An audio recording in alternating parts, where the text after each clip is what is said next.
ಕೃಷಿ ಕಂಕಣ. ಸಮಗ್ರ ಕೃಷಿ ಪದ್ಧತಿಗಳ ಅಳವಡಿಕೆ ಕುರಿತ ವಿನೂತನ ಪ್ರಾಯೋಜಿತ ಸರಣಿ ಕಾರ್ಯಕ್ರಮ. ಈ ಕಾರ್ಯಕ್ರಮದ ಪ್ರಾಯೋಜಕರು ಕೃಷಿ ಇಲಾಖೆ, ಹಾಸನ. ಆಲಿಸಿ ಕೃಷಿ ಕಂಕಣ. ಆತ್ಮೀಯ ರೈತ ಬಾಂಧವರೇ, ಹಾಸನದ ಕೃಷಿ ಇಲಾಖೆ ಪ್ರಾಯೋಜನೆ ಮಾಡಿರುವ ಪ್ರಾಯೋಜಿತ ಬಾನುಲಿ ಸರಣಿ ಕೃಷಿ ಕಂಕಣ ಈಗಾಗಲೇ 16 ಕಂತುಗಳಲ್ಲಿ ಪ್ರಸಾರವನ್ನು ಕಂಡು ಇಂದು 17ನೇ ಕಾರ್ಯಕ್ರಮ ಬಿತ್ತರವಾಗ್ತಾ ಇದೆ. ಈ ಕಾರ್ಯಕ್ರಮದಲ್ಲಿ ಮಣ್ಣು ನೀರಿನ ಸಂರಕ್ಷಣೆ ಹಾಗೂ ಜಲಾನಯನ ಕಾರ್ಯಕ್ರಮಗಳು ಈ ಕುರಿತಂತೆ ಹಾಸನದ ಕೃಷಿ ಇಲಾಖೆಯ ಜಂಟಿ ಕೃಷಿ ನಿರ್ದೇಶಕರಾದ ಡಾಕ್ಟರ್ ಪಿ ರಮೇಶ್ ಕುಮಾರ್ ಅವರೊಂದಿಗಿನ ಸಂದರ್ಶನವನ್ನು ನೀವು ಆಲಿಸಬಹುದು. ತಾವುಗಳು ಇದುವರೆಗೆ ಈ ಸರಣಿಯಲ್ಲಿ ಸಾಕಷ್ಟು ಕೃಷಿಗೆ ಪೂರಕವಾದಂತಹ ವಿಚಾರಗಳನ್ನು ಗಮನಿಸ್ಕೊಳ್ತಾ ಕೇಳ್ಕೊಳ್ತಾ ಬಂದಿದ್ದೀರಿ. ಹಾಗೇನೆ ಅವುಗಳನ್ನು ಅಳವಡಿಸಿಕೊಳ್ಳುವ ನಿಟ್ಟಿನಲ್ಲಿ ನಿಮ್ಮ ಪ್ರಯತ್ನ ಸಾಗಿದೆ. ಈ ಸರಣಿಯಲ್ಲಿ ಇಲಾಖೆಯ ಅಧಿಕಾರಿಗಳು ಭಾಗವಹಿಸಿ ಕೃಷಿಗೆ ಪೂರಕವಾದಂತಹ ಸಾಕಷ್ಟು ವಿಚಾರಗಳನ್ನು ಮಾಡಿಕೊಟ್ಟಿದ್ದಾರೆ. ರಸಗೊಬ್ಬರಗಳನ್ನು ನಾವು ಯಾವ ರೀತಿ ಬಳಕೆಯನ್ನು ಮಾಡಿಕೊಳ್ಬೇಕು, ಇನ್ನು ಕೇಂದ್ರ ಪುರಸ್ಕೃತ ವಿವಿಧ ಕೃಷಿ ಯೋಜನೆಗಳು ಯಾವೆಲ್ಲ ಇದ್ದಾವೆ ಈ ಕುರಿತಂತಹ ವಿಚಾರಗಳು, ಹಾಗೆಯೇ ಸುಧಾರಿತ ಬೇಸಾಯ ಕ್ರಮಗಳನ್ನು ಯಾವ ರೀತಿ ಮಾಡಬೇಕು, ಮಣ್ಣು ಮತ್ತು ನೀರಿಗೆ ಯಾವ ರೀತಿ ಒತ್ತನ್ನು ಕೊಡಬೇಕು, ಹೀಗೆ ಹಲವಾರು ವಿಚಾರಗಳು ಈ ಸರಣಿಯಲ್ಲಿ ಮೂಡಿಬಂದಿದೆ. ತಮಗೆ ತಿಳಿದಿರುವ ಹಾಗೆ ಈ ಸರಣಿಯ ಕಡೆಯಲ್ಲಿ ವಿಚಾರಕ್ಕೆ ಪೂರಕವಾಗಿ ಒಂದು ಪ್ರಶ್ನೆಯನ್ನು ಕೇಳಲಾಗುತ್ತೆ. ಸರಿಯಾದಂತಹ ಉತ್ತರವನ್ನು ಬರೆದು ಕಳುಹಿಸುವ ಆಯ್ದ ಶ್ರೋತೃಗಳಿಗೆ ಕೃಷಿ ಇಲಾಖೆ ಬಹುಮಾನವನ್ನು ಕೂಡ ನೀಡುತ್ತೆ. ಹಾಗಾಗಿ ತಾವು ಸರಿಯಾದಂತಹ ಉತ್ತರವನ್ನು ಬರುವ ಸೋಮವಾರದ ಒಳಗಾಗಿ ನಮ್ಮ ನಿಲಯವನ್ನು ತಲುಪುವ ಹಾಗೆ ಕಳುಹಿಸಿಕೊಡಿ. ಇಂದಿನ ಈ ಕಾರ್ಯಕ್ರಮದಲ್ಲಿ ಆಲಿಸಿ ಮಣ್ಣು ನೀರಿನ ಸಂರಕ್ಷಣೆ ಹಾಗೂ ಜಲಾನಯನ ಕಾರ್ಯಕ್ರಮಗಳು ಈ ಕುರಿತಂತಹ ವಿಚಾರಗಳನ್ನು. ಆತ್ಮೀಯ ರೈತ ಬಾಂಧವರೇ, ತಮ್ಮೆಲ್ಲರಿಗೂ ನಮಸ್ಕಾರ. ಇವತ್ತಿನ ಕಾರ್ಯಕ್ರಮಕ್ಕೆ ಸ್ವಾಗತ. ಇವತ್ತಿನ ಸಂಚಿಕೆಯಲ್ಲಿ ಮಣ್ಣು ನೀರಿನ ಸಂರಕ್ಷಣೆ ಹಾಗೂ ಜಲಾನಯನದ ಕಾರ್ಯಕ್ರಮಗಳು ಈ ವಿಷಯಕ್ಕೆ ಸಂಬಂಧಪಟ್ಟ ಹಾಗೆ ಮಾತನಾಡ್ತಾ ಇದ್ದೇವೆ.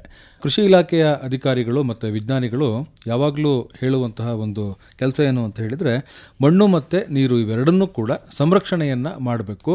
ಸಂರಕ್ಷಣೆಯನ್ನು ಮಾಡಿದಂಥ ಸಂದರ್ಭದಲ್ಲಿ ಮಾತ್ರ ನಾವು ಒಳ್ಳೆಯ ಒಂದು ಕೃಷಿಯನ್ನು ಮಾಡಲಿಕ್ಕೆ ಸಾಧ್ಯ ಆಗುತ್ತೆ ಅನ್ನುವಂಥ ಮಾತುಗಳನ್ನು ಆಗಾಗ್ಗೆ ಹೇಳ್ತಾ ಇರ್ತಾರೆ.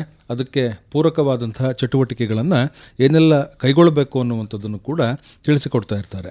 ಈ ನಿಟ್ಟಿನಲ್ಲಿ ಈ ಮಣ್ಣು ಮತ್ತು ನೀರಿನ ಸಂರಕ್ಷಣೆ ಅಂತ ಅಂದರೆ ಏನು, ಜಲಾನಯನ ಕಾರ್ಯಕ್ರಮಗಳು ಅಂತ ಅಂದ್ರೇನು, ಮಣ್ಣು ಮತ್ತು ನೀರಿನ ಸಂರಕ್ಷಣೆಗೆ ಜಲಾನಯನ ಕಾರ್ಯಕ್ರಮಗಳು ಹೇಗೆ ಪೂರಕವಾಗಿ ಕೆಲಸವನ್ನು ಮಾಡುತ್ತೆ, ನಮ್ಮ ಹೊಲ ಜಮೀನಿನ ತಾಕಿನ ಮಟ್ಟದಲ್ಲಿ ಏನೆಲ್ಲ ಕೆಲಸ ಕಾರ್ಯಗಳನ್ನು ಮಾಡಿಕೊಂಡು ನಮ್ಮ ಮಣ್ಣು ಮತ್ತು ನೀರು ಎರಡನ್ನೂ ಕೂಡ ಸಂರಕ್ಷಣೆಯನ್ನು ಮಾಡಿಕೊಳ್ಳಬಹುದು ಅನ್ನುವಂಥ ವಿಚಾರಗಳನ್ನು ಇವತ್ತಿನ ಸಂಚಿಕೆಯಲ್ಲಿ ತಿಳಿದುಕೊಳ್ಳೋಣ. ಹೆಚ್ಚಿನ ಮಾಹಿತಿಯನ್ನು ಮಾಡಿಕೊಡಲಿಕ್ಕಾಗಿ ನಮ್ಮೊಂದಿಗೆ ಇದ್ದಾರೆ ಹಾಸನದ ಕೃಷಿ ಇಲಾಖೆಯ ಜಂಟಿ ಕೃಷಿ ನಿರ್ದೇಶಕರಾದ ಡಾಕ್ಟರ್ ಪಿ ರಮೇಶ್ ಕುಮಾರ್ ಅವರು. ಸರ್ ನಮಸ್ಕಾರ, ಕಾರ್ಯಕ್ರಮಕ್ಕೆ ಸ್ವಾಗತ. ನಮಸ್ಕಾರ ಸರ್. ಮಣ್ಣು ಮತ್ತು ನೀರಿನ ಸಂರಕ್ಷಣೆಯ ಬಗ್ಗೆ ಹೆಚ್ಚು ಒತ್ತನ್ನು ನೀಡಿ ತಾವು ಹೇಳ್ತಾ ಇರ್ತಾರೆ ಯಾವಾಗಲೂ ಕೂಡ. ಏನು ಸರ್ ಮಣ್ಣು ಮತ್ತು ನೀರಿನ ಸಂರಕ್ಷಣೆ ಅಂತ ಅಂದರೆ? ಓಕೆ, ಈಗ ನಮಗೆ ಲಭ್ಯ ಇರತಕ್ಕಂಥ ನೈಸರ್ಗಿಕ ಸಂಪನ್ಮೂಲಗಳು ಅಂತಂದರೆ ಮಣ್ಣು, ನೀರು ಮತ್ತು ಗಾಳಿ. ಈಗ ಮಾನವನಿಗೆ ಇರತಕ್ಕಂಥ ನೈಸರ್ಗಿಕ ಸಂಪನ್ಮೂಲಗಳು ಇವು ಮೂರೇ. ಅದರಲ್ಲೂ ನಮಗೆ ಕೃಷಿಗೆ ಬಹಳಷ್ಟು ಪ್ರಮುಖವಾಗಿ ಬೇಕಾಗ್ತಕ್ಕಂಥದ್ದು ಮಣ್ಣು ಮತ್ತು ನೀರು. ಮಣ್ಣು ಮತ್ತು ನೀರು ಇಲ್ಲದ ಕೃಷಿಯನ್ನು ನಾವು ಊಹೆ ಮಾಡ್ಕೊಳ್ಳೋದಕ್ಕೂ ಸಾಧ್ಯ ಇಲ್ಲ. ಹಾಗಾಗಿ ಮಣ್ಣು ಸಹ ಇಂಪಾರ್ಟೆಂಟು, ನೀರು ಸಹ ಬಹಳ ಪ್ರಾಮುಖ್ಯವಾದಂಥದ್ದು. ಮಣ್ಣು ಆ್ಯಸ್ ಎ ಮೀಡಿಯಾ, ಅಂದರೆ ನೀವು ಎಲ್ಲಿ ಬೇಸಾಯ ಮಾಡಲಿಕ್ಕೆ ಸಾಧ್ಯ, ಮಣ್ಣಿನಲ್ಲೇ ಬೇಸಾಯ ಮಾಡಲಿಕ್ಕೆ ಸಾಧ್ಯ. ಹಾಗಾಗಿ ಮಣ್ಣು ಭಾಳ ಇಂಪಾರ್ಟೆಂಟ್. ಇದನ್ನು ಯಾವುದೇ ಮಣ್ಣಿಗೆ ಬೇರೆ ಏನು ತೊಂದರೆ ಆಗದ ರೀತಿಯಲ್ಲಿ ಭಾಳ ವೈಜ್ಞಾನಿಕವಾಗಿ ಹೇಗೆ ಕಾಪಾಡ್ಕೋಬೇಕು ಮತ್ತು ಅದನ್ನು ಸಂರಕ್ಷಣೆಯನ್ನು ಹೇಗೆ ಮಾಡಬೇಕು ಅಂತ ಒಂದು ಪ್ರಶ್ನೆ ಬರ್ತದೆ. ಏನು ಅಂತ ಹೇಳಿದರೆ, ನಮಗೆಲ್ರಿಗೂ ಗೊತ್ತಿದೆ ಮಣ್ಣಿನ ಮೇಲ್ಪದರ ಏನಿದೆ ಅದು ಭಾಳ ಫಲವತ್ತಾದ ಮಣ್ಣು ಅಂತೇಳಿ ಅಂತ.